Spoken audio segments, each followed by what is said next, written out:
కార్తీక పురాణం 23వ అధ్యాయము. అగస్త్యముని పల్కెను. అత్రిమునింద్రా, పురంజయుడు యుద్ధమందు జయమొందిన తర్వాత ఏమి చేసినో నాకు తెలియజెప్పుము. అత్రి పల్కెను. శత్రుబాధారహితమైన అయోధ్యాపట్టణమందు పురంజయి మహారాజు సమస్త ధనుర్ధారులలో శ్రేష్ఠుడై, ఇంద్రతుల్య పరాక్రమవంతుడై, సత్యవాదియు, సదాశుచియు, దాతయు, భోక్తయు, ప్రియవాదియు, రూపవంతుడును, అమితకాంతియుతుడును, సమస్త యజ్ఞకర్తయును, బ్రాహ్మణ ప్రియుడును, ధనుర్వేదమందు, వేదములందు, శాస్త్రములందు ప్రవీణుడును, పూర్ణిమచంద్రుడు, జనులకు వలె స్త్రీప్రియుడును, సూర్యుడు వలచూడ శక్యముగానివాడును, శత్రువులను శిక్షించువాడును, హరిభక్తి పరాయణుడును, బలయుతుడును, కామ, క్రోధ, లోభ, మోహ, మాత్సర్యములను జయించినవాడును, కార్తీక వ్రతముచేత పాపములన్నీయూ నశింపజేసికొనినవాడైయుండెను. ఇట్లున్ను పురంజయునకు విష్ణుసేవయందు బుద్ధి జనించి, హరిని ఎట్లారాధింతును, ఏ దేశమందు, ఏ మాసమందు, ఏ క్షేత్రమందు సుఖముగా ఆరాధింతును ఇట్లని చింతించుచున్న రాజుకు ఆకాశవాణి ఇట్లనియే: ఓ పురంజయా, శీఘ్రముగా కావేరికి పొమ్ము, అచ్చట శ్రీరంగమను దివ్యక్షేత్రమున్నది. అచ్చట శ్రీరంగనాథుడు వసించియున్నాడు. కాబట్టి సంసారచ్ఛేదమును చేయువాడగు శ్రీరంగ నిలయుని సేవించుమని చెప్పి ఊరకుండెను. ఆ మాట విని రాజు అయోధ్యాపట్టణమును విడిచి తన చతురంగ బలములతోనూ అనేక క్షేత్రములను తీర్థములను జూచుచూ కావేరి మధ్యమునన్న శ్రీరంగము చేరెను.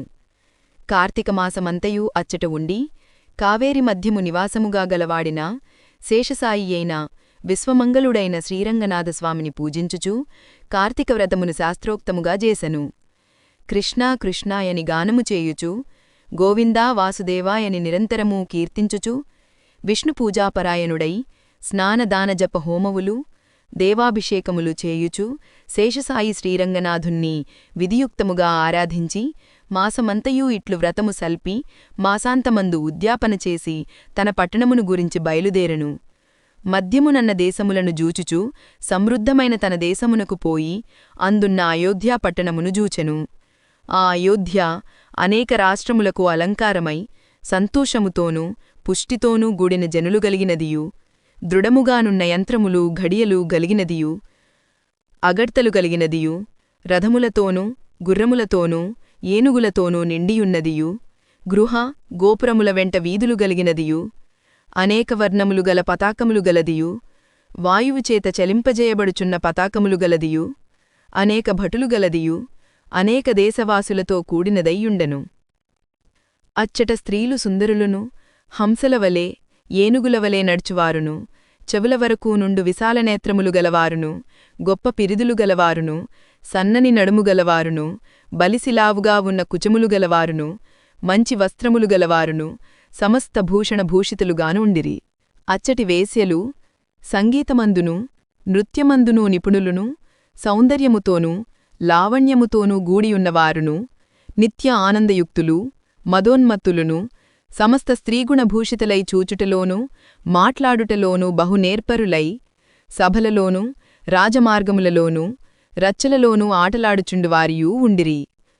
అచ్చట కులస్త్రీలు గుణవంతులై సర్వాభరణభూషితులై పాతివ్రత్యపరాయణలయ్యుండిరి. ఓ అగస్త్యమునింద్రా, అచ్చటి మనుజులందరూ తమ తమ వర్ణాశ్రమధర్మములందూ ఉండిరి. పురంజయుడిట్లున్న పట్టణమును జూచి సంతోషించెను. యథారాజా తథా ప్రజ అను న్యాయమును బట్టి రాజు న్యాయవర్తునుడైన ప్రజలునూ న్యాయమ్మందే యుందురుగదా. పురజనులందరూ రాజువచ్చుటను విని వేలవేలుగూడి ఎదుర్కొనిరి. రాజుమీద పేలాలు పుష్పములు చెల్లిరి. రాజు పట్టణమును ప్రవేశించి తన ఇంటి ముందు ప్రవేశించినది మొదలు ధర్మయుక్తముగా భూమిని పరిపాలించెను. తరువాత కుమారులు మనుమలు గలవాడై అనేక భోగములననుభవించి చివరకు కుమారునికి రాజ్యభారమును అప్పగించి తన భార్యతో కూడా వనమునకు పోయి వానప్రస్థాశ్రమము అవలంబించి కార్తీకవ్రతమును విడవక చేసుచూ హరిభక్తిని స్థిరముగా చేసి దానిచేత వైకుంఠలోకవాసియై సుఖముగా ఉండెను. ఓ అగస్త్యమునింద్రా, కార్తీకవ్రతము మహామహిము గలది. ఈ కార్తీకధర్మము హరికి ప్రియకరము. కార్తీకవ్రతమును చేయువాడు పరమపదమును పొందును. అవశమై చేసినను ఉత్తమగతి పొందును. సమస్త సౌఖ్యములను ఇచ్చునదియూ కలికల్మష నాశకారియువైన కార్తీకవ్రతమును చేయని మనుష్యుడు దుఃఖమును పొందును. హరిభక్తియుక్తుడై శుచితో ఈ అధ్యాయమును వినువాడు సమస్త పాతకములను నశింపజేసికొని పునరావృత్తిరహితమైన మోక్షమును బొందును.